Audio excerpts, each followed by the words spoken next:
Inside your chest, in absolute darkness, a single cardiac cell contracts. It's been doing this for decades, 80,000 times a day, 3 billion times in a lifetime. It doesn't scream for help, it just waits. Then something changes. Your foot strikes the ground. A pressure wave travels upward through your femoral artery, through your aorta, arriving at your heart in less than a second. The cell pauses, not from exhaustion, but from recognition. This isn't a burden. This is an invitation. Walking isn't exercise for your legs. It's a language your heart has been waiting to hear, and right now, as you sit still, your heart is holding its breath, wondering when you'll speak to it again. The conversation begins the moment your heel touches pavement. Your calf muscles contract, squeezing the deep veins like a firm handshake. Blood that had been pooling in your lower legs suddenly rushes upward, pushed by what physiologists call the muscle pump. This isn't random, this is your body's secondary heart. And it just woke up within your carotid artery. Microscopic sensors called baroreceptors detect the shift. They're pressure readers, conversation translators between your feet and your brain. The message travels to your brainstem in milliseconds, movement detected. Prepare the system. Your heart doesn't panic, it prepares. In the first 30 seconds, your sinoatrial node, the natural pacemaker, adjusts its electrical rhythm. Your heart rate climbs by 5 to 10 beats per minute. Not from stress, from anticipation. The atria and ventricles synchronize more precisely, like musicians who've just heard the conductor's first note. This isn't your heart working harder. This is your heart remembering how to work smart. Throughout your body, capillary beds that had been dormant suddenly dilate. Blood vessels in your skin, your muscles, your digestive tract, all receiving the same memo: oxygen is coming. Make room. Red blood cells accelerate through narrowing passages, offloading carbon dioxide at the lungs with newfound efficiency. The exchange rate improves. Your cells breathe deeper by minute 3. Your entire circulatory system has shifted from power-saving mode to regeneration protocol. It happens so quietly you'd never notice.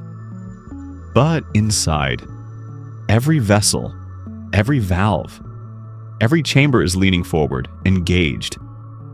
Your feet aren't just carrying you forward, they're sending a pulse through 60,000 miles of tubing, and every inch of it is listening. Here's what matters. Each step is a reminder to your heart, not a command. A reminder. I still need you. Stay with me and your heart. Always faithful, always listening. Responds the only way it knows how. It stays. There's a character in this story you've never been introduced to. It doesn't have a name you'd recognize, but it lines every artery, every vein, every capillary in your body. It's called the endothelium, a single layer of cells, thinner than tissue paper, stretching across 100,000 kilometers inside you. If your blood vessels are the roads, the endothelium is the surface. And when you don't move, that surface cracks. Endothelial cells aren't just barriers, they're chemical factories, constantly producing substances that keep your blood flowing smoothly, your vessels flexible, your inflammation low, but they need something specific to stay active. They need friction. Not the destructive kind, the kind that comes from blood moving faster, brushing against them like wind through tall grass. They need sheer stress, and walking gives it to them. When you walk, blood flow increases, not violently, but persistently. The surge creates a gentle drag along the vessel walls, and the endothelial cells feel it immediately. In response, they release a molecule so vital it won the Nobel Prize in 1998, nitric oxide. This single molecule dilates your blood vessels, making them wider, softer, more compliant. Your heart no longer has to push against rigid walls. It's like someone opened the door instead of forcing you to shoulder through it every single beat. But there's a darker story happening in the stillness.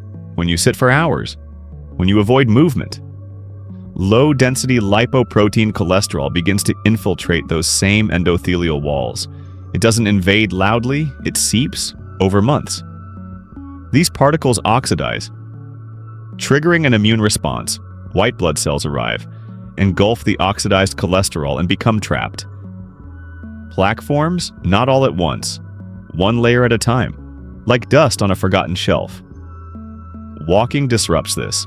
It increases high-density lipoprotein, the cholesterol that acts like a street sweeper, pulling the bad stuff away from the walls and back to the liver for disposal. Every step is a stroke of the brush, clearing the surface before the damage sets. Every day you skip is another layer of dust, over 3 to 6 months of consistent walking. Something remarkable happens. Your body begins to grow new capillaries, a process called angiogenesis. More blood vessels mean more pathways for oxygen. Your heart doesn't have to work as hard to supply your tissues because the infrastructure improved. You didn't build it consciously, you just walked. And your body remembered how to build. The inflammatory markers in your blood C-reactive protein. Interleukins, they drop. Not because you took a pill, because your endothelium stopped panicking. It stopped calling for backup. It realized you were taking care of it. Walking isn't fighting heart disease. It's having a daily conversation with the 75 trillion cells that make up your vascular system. And those cells, they've been waiting for you to speak. Here's the paradox. Walking makes your heart beat faster during the walk. But over time, it teaches your heart to beat slower when you rest. And that slower resting heart rate might be the most important number in your entire cardiovascular profile. When your heart beats 70 times per minute versus 60, it sounds like a small difference, but multiply that by 60 minutes. Then 24 hours. Then 365 days. That's 5 million extra beats per year. 5 million moments of contraction. 5 million moments of energy expenditure. Your heart isn't lazy when it slows down, it's efficient. Walking strengthens the myocardium, the muscular wall of your heart. Stronger muscle contracts more forcefully, ejecting more blood with each beat. Cardiologists call this stroke volume. When stroke volume increases, your heart doesn't need to beat as often to circulate the same amount of blood. It learns to do more with less. It learns to rest between efforts. But the real shift happens in your nervous system. Your body operates on 2 modes, sympathetic and parasympathetic. Fight or flight versus rest and digest. Most modern humans live in chronic sympathetic overdrive, stress hormones elevated. Heart rate high, always ready for a threat that never arrives. Walking recalibrates this balance. It activates the vagus nerve, the primary parasympathetic highway, which gently applies the brakes to your heart rate. Not to stop it, to steady it. After 8 weeks of regular walking, studies show resting heart rate can drop by 5 to 10 beats per minute. That reduction correlates with a 15 to 20% decrease in sudden cardiac death. Not because your heart became weaker, because it became wiser. It learned when to push and when to pause. There's another metric cardiologists watch closely: heart rate variability. It measures the fluctuation between heartbeats. Counterintuitively, higher variability is better. It means your heart is responsive, adaptable, resilient. A heart that beats like a metronome, perfectly steady, is actually a stressed heart. Locked in one gear. A healthy heart dances. It speeds up when you inhale, slows when you exhale. It responds to thoughts, to emotions, to the environment. Walking increases heart rate variability. It restores your heart's ability to improvise, to feel the rhythm of your life and move with it, not against it. Your heart doesn't need to be a machine. It needs to be alive. And walking reminds it how. Let's talk about what cardiologists don't tell you in the exam room. Statins, the most prescribed cholesterol-lowering drugs in the world, reduce your risk of a major cardiac event by about 25 to 30%. That's significant. That's life-saving for millions of people. But walking 30 minutes a day, 5 days a week, reduces that same risk by 30 to 40%. And it doesn't just target cholesterol, it improves endothelial function, reduces inflammation, lowers blood pressure, stabilizes blood sugar, improves autonomic tone, increases mitochondrial density, and enhances mental health. One intervention, 10 systems. So why don't doctors prescribe walking with the same urgency they prescribe medication? Partly, it's culture. Medicine is built on interventions you can measure immediately: pills, procedures, scans. Walking takes weeks to show results. There's no patent, no pharmaceutical rep, no billable code that makes it easy to track. And honestly, it's hard to monetize something people can do for free. But there's another reason. Walking requires the patient to act. It requires consistency, intention, daily renewal of commitment. A pill requires swallowing. Walking requires belief, and in a system optimized for speed and convenience. Belief is the hardest prescription to fill. I'll tell you about a patient, 58 years old, early heart failure, ejection fraction at 45%. That's the percentage of blood his heart could pump with each beat. Normal is 55 to 70. He was on standard therapy beta blockers, ACE inhibitors, diuretics. He was stable, but barely. We talked about walking, not instead of medication, alongside it. He started with 10 minutes, then 15, then 30. 6 months later, his ejection fraction was 52%. His heart wasn't just surviving, it was remodeling, it was remembering. That's the part no one tells you.